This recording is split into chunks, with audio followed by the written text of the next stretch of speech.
है दोस्तों, तो आज हम बात करते हैं रक्त के बारे में। इस साइंस का ऐसा भाग है, ये जो खून ब्लड, ये आपका एग्ज़ाम में हमेशा देखने मिलता है। जब भी कोई भी एग्ज़ाम में अगर साइंस है तो साइंस सब्जेक्ट में ये खून से संबंधित क्वेश्चन आता ही आता है। तो खून के बारे में और भी विस्तार से हम बोल सकते हैं, लिख सकते थे, लेकिन हम यहाँ पर वही लिखे हैं जो आपके एग्ज़ाम में खून से संबंधित जो क्वेश्चन पूछे जाते हैं, हमेशा रिपीट ये क्वेश्चन पूछे जाते हैं। तो एक बार गौर करते हैं बोर्ड में, जो आपके एग्ज़ाम के लिए बहुत ही महत्वपूर्ण है। देखिए, ब्लड, रक्त के अध्ययन को हेमाटोलॉजी बोला जाता है। हेमाटोलॉजी बोला जाता है। ये जो रक्त है प्लाज्मा और कोशिकाओं के मिलन से बनता है। प्लाज्मा रक्त में 55% है और यही जो प्लाज्मा है जो खुद 90% पानी से बना हुआ है। उसके आगे कोशिकाएं, लाल रक्त कोशिकाएं हैं, श्वेत रक्त कोशिका है और प्लेटलेट। लाल रक्त कोशिका का जीवन काल 120 दिन होता है और लाल रक्त कोशिका का काम है पूरे शरीर में ऑक्सीजन को पहुंचाना। उसके आगे देखते हैं श्वेत रक्त कोशिका, इसका जीवन काल 120 घंटा है, यानी कि 3 से 4 दिन इसका जीवन काल है। और श्वेत रक्त कोशिका का काम है शरीर में रोग प्रतिरोधक क्षमता बढ़ाना, शरीर में कोई भी रोग को प्रवेश नहीं करने देना और मनुष्य के शरीर को स्वस्थ रखने का काम करता है श्वेत रक्त कोशिका। उसके आगे है प्लेटलेट्स का काम है हमारे शरीर के टूटे फूटे अंगों या भागों को मरम्मत करना। जब कट जाते हैं, चोट लग जाता है तो शरीर का कोई भी अंग टूट जाता है या अलग हो जाता है, वो जोड़ने का काम कौन करता है? प्लेटलेट्स करता है। उसके आगे फिर देखते हैं वजन का 7%। ब्लड जो होता है मनुष्य के, उसके वजन का 7% खून होता है। कोई मनुष्य जितना वजन है उसके वजन के अनुसार उसका 7% ही खून होगा। आगे है रक्त का पीएच मान 7.4 है। तो जब पीएच स्केल में रक्त को मापा जाता है तो उसमें 7.4 आता है।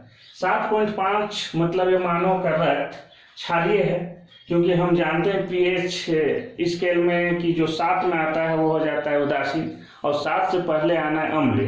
तो ये 7.4 है, इसका मतलब ये हो गया कि मनुष्य का रक्त क्षारीय है। और ये जो पीएच होता है इसका फुल फॉर्म होता है पावर ऑफ हाइड्रोजन।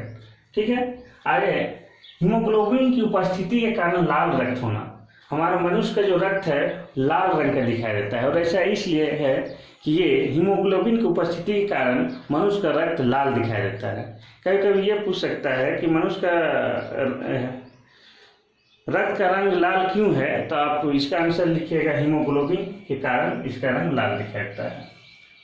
आगे है ब्लड प्रेशर। एक स्वस्थ मनुष्य का ब्लड प्रेशर, इसी को हिंदी में रक्तचाप बोलते हैं, 120/80 है। तो किसी भी स्वस्थ मनुष्य का या विशेषकर युवाओं का जो रक्तचाप है 120 से थोड़ा सा 1-2 पॉइंट अधिक है तो कोई दिक्कत नहीं है, लेकिन एक युवा का रक्तचाप लो बिल्कुल नहीं होना चाहिए, तो बहुत दिक्कत हो जाएगी। एक युवा में थोड़ा बहुत जोश है, ऊर्जा है, तो 120 से थोड़ा सा बढ़ के हो सकता है, लेकिन इससे कम नहीं होना चाहिए।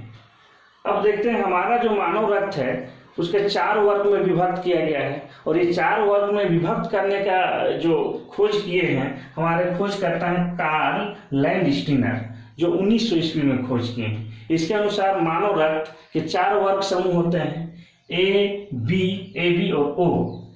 इस चारों रक्त समूह में ए बी को सर्वग्राही बोला जाता है। सर्वग्राही इसलिए बोला जाता है कि ए बी जो रक्त समूह है वो सभी रक्त समूह से रक्त ले सकता है, या ए बी रक्त ग्रुप व्यक्ति को बाकी रक्त ग्रुप यहाँ पे चढ़ाया जा सकता है, इसलिए इसे सर्वग्राही बोलते हैं। और ओ रक्त ग्रुप है उसको सर्वदाता बोला जाता है, यानी कि ओ रक्त समूह को किसी में भी चढ़ाया जा सकता है, ये ओ ग्रुप वाले किसी को भी दे सकता है। इसको याद करने का सबसे अच्छा तरीका है जब आप सर्वदाता और सर्वग्राही याद हो जाता है, लेकिन आप कंफ्यूज हो जाते हैं कि सर्वदाता रक्त ग्रुप कौन सा है और सर्वग्राही कौन है। तो सर्वदाता जो देगा उसके पास 0 हो जाएगा, इसका मतलब ये ओ हो गया, और सर्वग्राही जो सबसे लेगा यानी लेगा तो 1 से 2 हो जाएगा। इस तरह से आप याद कर सकते हैं सर्वग्राही और सर्वदाता को। आगे है ये जो मानव रक्त है उसका निर्माण कहाँ होता है। तो मानव रक्त का निर्माण होता है अस्थि मज्जा में। अस्थि मज्जा मतलब हड्डी का जो बीच भाग में खोखला या खो होता है, वहीं पर रक्त का निर्माण होता है। कभी कभी ये भी पूछ सकता है क्वेश्चन कि हीमोग्लोबिन का निर्माण कहाँ होता है, तो भी इसका भी वही जवाब होगा कि हीमोग्लोबिन का निर्माण अस्थि मज्जा में होता है। आगे है, रक्त का साफ करने का काम किडनी का है। मनुष्य में जो रक्त साफ करता है वो किडनी है, और प्रत्येक मनुष्य में किडनी की संख्या 2 होता है। एक किडनी का औसतन 150 ग्राम होता है। इस तरह से दोनों किडनी मिला के 300 ग्राम हो जाएगा। और किसी व्यक्ति में अगर किसी कारण से किडनी खराब हो गया और रक्त साफ नहीं हो रहा है, तो उसको कृत्रिम गुर्दा द्वारा साफ किया जाता है। उस कृत्रिम गुर्दा द्वारा ब्लड साफ करने का जो प्रक्रिया है उसी को डायलिसिस कहते हैं। और ये डायलिसिस, जिसको अपहरण भी बोला जाता है, इसमें होता क्या है कि मनुष्य के शरीर के बाहर कृत्रिम गुर्दा लगा दिया जाता है रक्त साफ करने के लिए। आगे है, जब हमारे शरीर में जब रक्त की कमी हो जाती है तो एक रोग हो जाता है जिसको बोलते हैं एनीमिया। अर्थात हम कह सकते हैं कि खून की कमी से होने वाला रोग का नाम एनीमिया है।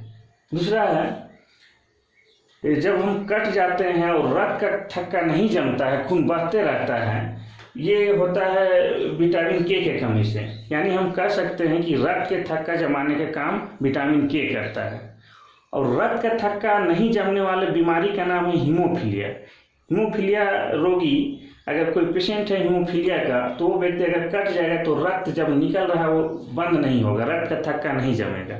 इस हीमोफीलिया रोग को शाही रोग भी बोलते हैं। शाही रोग इसलिए बोलते हैं कि हीमोफीलिया रोग का सर्वप्रथम पहचान ब्रिटेन की महारानी में की गई थी, उसी के ऊपर ये देखा गया था, इसलिए उस रोग को शाही रोग भी बोलते हैं। तो ये आज जो लगभग जो रक्त से संबंधित जितना भी क्वेश्चन जो आपको एग्जाम में हमेशा से पूछता है, यही है, यही 2 4 8 10 पॉइंट है, इसी से हमेशा पूछता है। रक्त में कोई भी क्वेश्चन पूछा बस यही कि रक्त का अध्ययन को क्या बोलते हैं, हेमाटोलॉजी, प्लाज्मा का प्रतिशत, कोशिकाएं का प्रतिशत, पीएच मान, वजन, यही सारा पूछता है, उसके ग्रुप, ये सारा। तो इन सब सवालों का जवाब आप इसे देख के आप दे सकते हैं। इससे बाहर कहीं भी कोई क्वेश्चन नहीं पूछेगा। ठीक है, एक बार गौर से देखिए, स्क्रीनशॉट लीजिए। थैंक यू, धन्यवाद।